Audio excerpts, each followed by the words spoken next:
Our starting point is with two gods, Izanagi no Mikoto and Izanami no Mikoto, who, along with other characters, will have their names abbreviated, in line with their respective cards. The setting is a primordial ocean earth, during the Age of Gods. Izanagi and Izanami together create the islands which would later be called Yamato.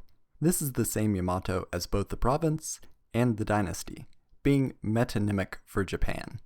This is also the same Yamato as Yamato no Kami, or the God of Japan, but I don't understand the reference for this card. In addition to forming the landmass, the couple produced several children, a daughter, Ameratsu, and two sons, Tsukyomi and Susano'o. Ameratsu was the god of the sun, Tsukyomi the god of the moon, and Susano'o being described as a wicked god. Izanami also gave birth to Hinokagu Tsuchi and died in the process, but that might not be part of the Yu-Gi-Oh canon. The violent Susano'o is banished to the Netherland, but requests to see his sister Ameratsu before leaving. His request is granted, and he enters heaven, meeting a heavily armed Ameratsu, and wishing to prove his virtue, offers Ameratsu a test. The two of them will produce children, with female children indicating malevolence, while male children represent benevolence. Ameratsu eats her 10-span sword and spits out daughters, while Susano'o devours a strand of jewels and expatiates sons. Ameratsu then returns to her work of weaving, but is startled by Susano'o throwing a piebald colt through the roof.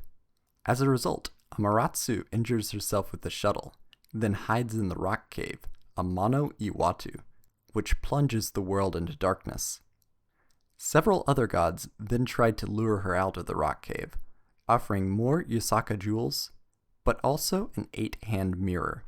Ameratsu is entranced by the mirror, and the gods pull her out of the cave while she is distracted.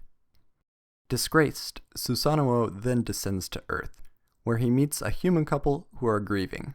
Each year, an 8-headed monster has eaten one of their 8 daughters, and this year it has come to eat the final daughter. Susano'o offers to slay the monster in exchange for the daughter's hand in marriage, and his offer is accepted. Susano'o poisons 8 casks of sake, then leaves the tainted spirits for the Yamato no Orochi to consume. Intoxicated, the Yamato dragon then falls asleep, and Susano'o hacks the sleeping monster to pieces, but notices a sword embedded in its tail.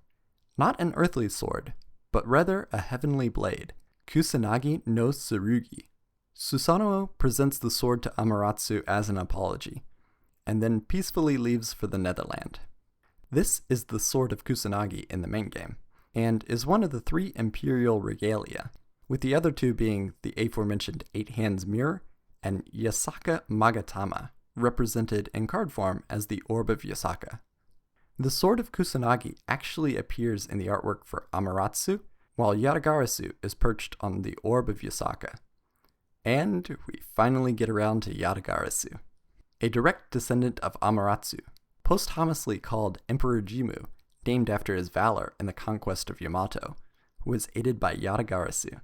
After praying to Ameratsu, Jimmu received aid in the form of prophetic dreams and direct guidance from Yatagarasu to the village of Ukichi and Uda, among other locations.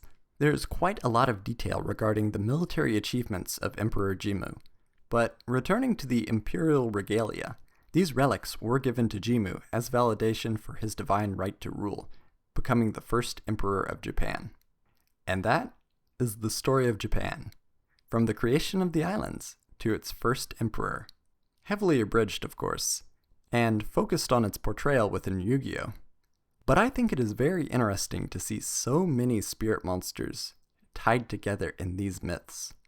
It is wonderful to be able to unravel the history behind these cards, and that is the beauty of the art of lore.